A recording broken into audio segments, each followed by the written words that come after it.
ধৃষ্টতাপূর্ণ আচরণ করা হচ্ছে এবং অনেক জায়গায় আরো নানা অশ্লীল বাক্য ব্যবহার করা হচ্ছে। তাদের উদ্দেশ্যে বলতে চাই, এরা যদি ক্ষমতা যায়, ক্ষমতা যাওয়ার আগে যাদের চরিত্র এমন হয়, ক্ষমতা গেলে নারীদের সম্মানহানির ক্ষেত্রে তারা কি ভূমিকা রাখবে এই জাতি স্পষ্ট বুঝে যাচ্ছে।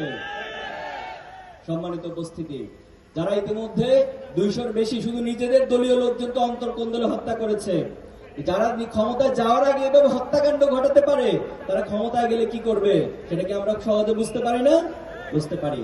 এজন্য আমরা আমাদের বক্তব্য খুব স্পষ্ট যে আমাদের এই সমাজে কোন ধরনের হিংসা, রাহাজানি, কোন বিভাজনের রাজনীতি, কাদা ছড়াছড়ির রাজনীতি পরিবর্তে আমরা চাই উদার এবং ঐক্যের রাজনীতি এবং প্রকৃতপক্ষে ন্যায় এবং ইনসাফ। আমি একটি প্রসঙ্গ বলে শেষ করতে চাই। কিসের পক্ষে ভোট? হ্যাঁ, পক্ষে ভোট।